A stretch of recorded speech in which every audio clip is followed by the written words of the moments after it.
My podcast guest today is Nick Jenkins. He's the founder of Moonpig, a dragon on Dragon's Den for 2 seasons, an angel investor, and someone with insights that will blow your mind.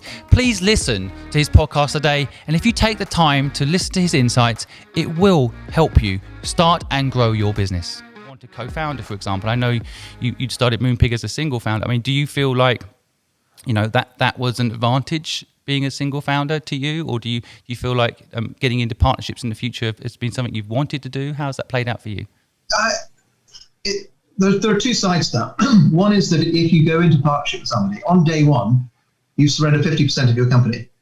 So by the time you've raised some money and you've been diluted a few times, the danger is that with, say, 3 founders or even 4 founders, you end up at a point where the shareholding that you've got in the company isn't worth the time and effort that it takes, the commitment that it takes to drive it through to success.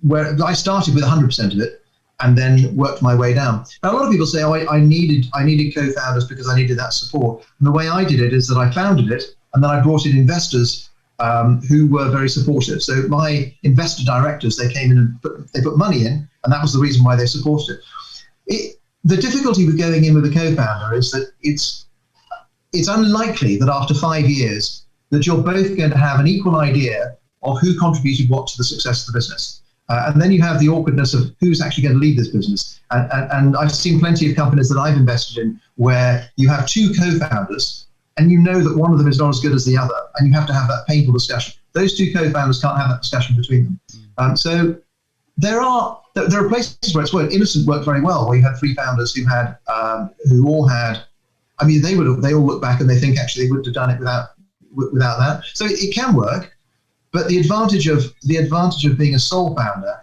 is that one, you start off with 100% of it, so you'll end up with a larger share when you finally get to exit. And you just have to find other ways to bring in the support and the mentoring that you would otherwise get from co-founders. One of the reasons I do this podcast is to give people kind of, I guess, 2 sides of the same coin view, give them balanced insight. And what you're saying now, I actually agree with it, although I would say that for me, I did a 50-50 venture with someone, and if I hadn't done it, I would have 100% of nothing. So yeah. I actually found that bringing in a partner to kind of compensate my weaknesses helped. I mean, I know a lot about you. I feel like you have not that many weaknesses. You're quite rounded. Just my instinct. You understand branding. You understand finance. Sure, plenty. But it was. I was very comfortable. I was very comfortable being a sole founder. And I didn't feel as though there were some aspects of business. I mean, you mentioned earlier on the introduction about the importance of an MBA, and I'm not necessarily sure how much I rate an MBA normally, but if you want to set up your own business, doing an MBA is very useful because it fills in all the gaps. It gives you enough to bluff in most areas of business. You don't learn much, but you know where the books are anyway, and it also just gives you enough confidence to realize that most business is common sense dressed up in jargon, and I had no experience of marketing before I started Moonpig, but Moonpig is primarily a marketing business. But I sort of had enough. I knew enough to bluff from the course to realise there's no science to it. There's no magic to it. It's common sense, and so that gave me the courage to basically learn what I needed to learn about every aspect of the business. But undoubtedly, some people where it's very difficult with co-founders is where one co-founder has the money and the other one doesn't, and then what happens is the business falters. More money needs to go in, and then they argue over, well, at what price does that go in? And that's often where things start to fall apart. But a lot of these things can be solved. Nowadays, when I invest in a business that has several co-founders, I insist on a shareholders agreement that binds those founders together. And if one of them leaves early, then they have to surrender their shares at a particular price. So I find the importance of the legal work in setting these things up is that you're basically having the arguments that you're likely to have at some point while you're still friends.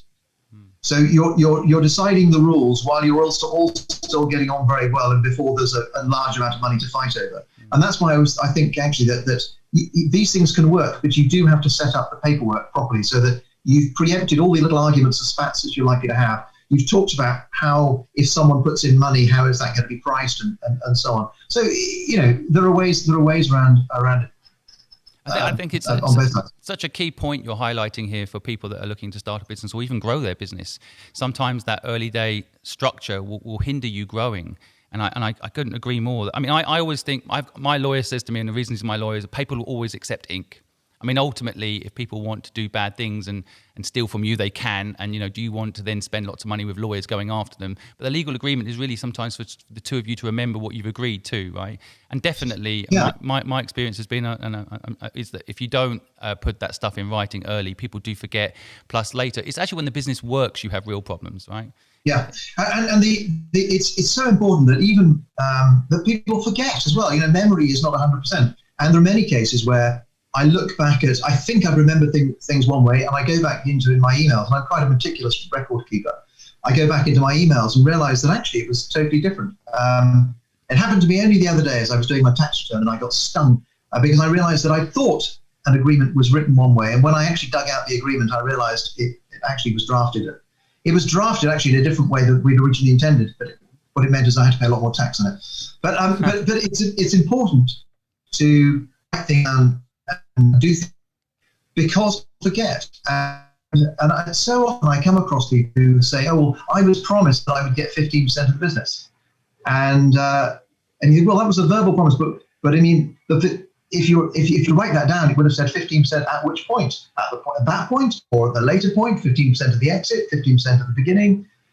Yeah, totally. A lot of people ignore the legal side. I think it's fine, lawyers will deal with that. But actually, the one bit of advice I would give to founders is it's boring, but it's really, really important to get it right. Yeah. Even if it's on, as you say, an email, at least there's some record of what's been agreed. Yeah, my favourite story around that is in Star Wars, George Lucas called up a couple of the actors who wanted more money and said, take less money, but I'll give you a percentage of the profit from the film.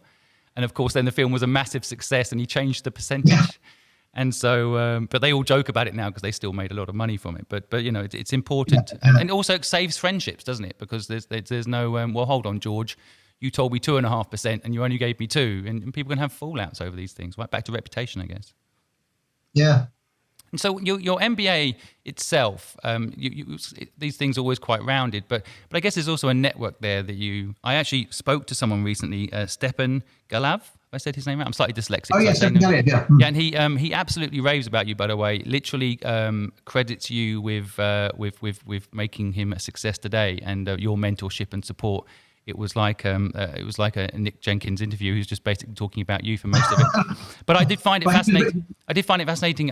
Talking to him to get to understand you. And one of the things he kind of talked about was how you hired him, and he was surprised. So what is your hiring kind of mechanism? How do you decide? And he said he was surprised because he wasn't probably the most experienced, but you hired him anyway. He wasn't the most experienced, but I looked at his track record. I looked at the things that he'd done, and he had a real entrepreneurial fire in him. And I look at someone, he'd taken himself, aged 18, decided that his best future was to get to Britain and get an education there. He'd started off in dentistry. That was the one course he could get into. Or dental, trained as a dental technician, I think. It was a way of making people smile is how he put it, yeah.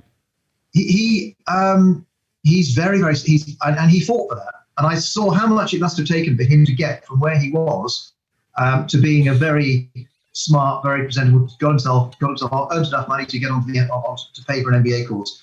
He had a real fire about him. He's also incredibly bright as well. That's the other thing that's very clear is and I think if you start off with somebody who's incredibly bright and has a real fire in their belly, then everything else can happen after. The great thing about an MBA is if someone's done an MBA, you know the curriculum they've been through, so you know that they will understand the things you know what they know, what they will understand, and he picked things up incredibly quickly.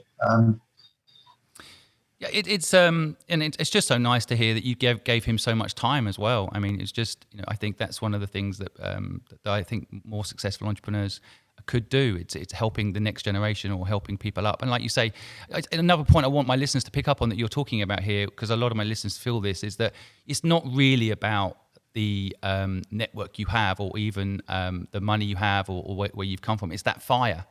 It is that fire. And I think that is the key. The fact that Stefan actually worked hard to pay for his MBA was as impressive as the fact he went for an MBA and understood it. And I think that's something you're highlighting there that's so important. But I think people would pick up on that are out there right now that think, I don't have that MBA. But if you go out there and hustle, you have that fire. People will help you and people will support you. Right? It's got nothing to do with your background other than that.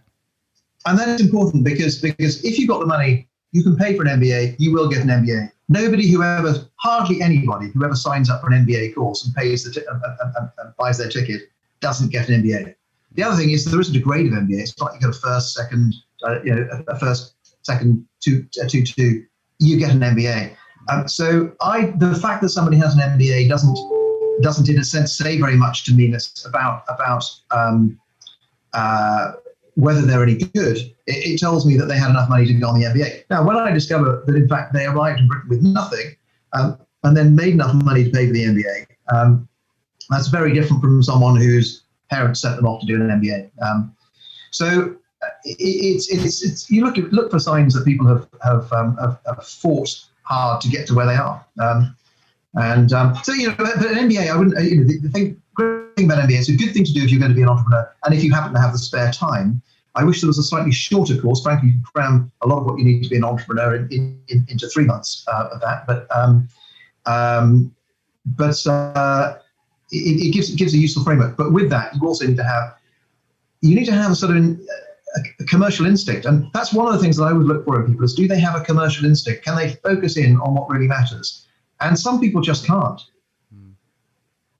They just can't see it. Yeah. So that's perhaps one of the characteristics I look for in people that I invest in, or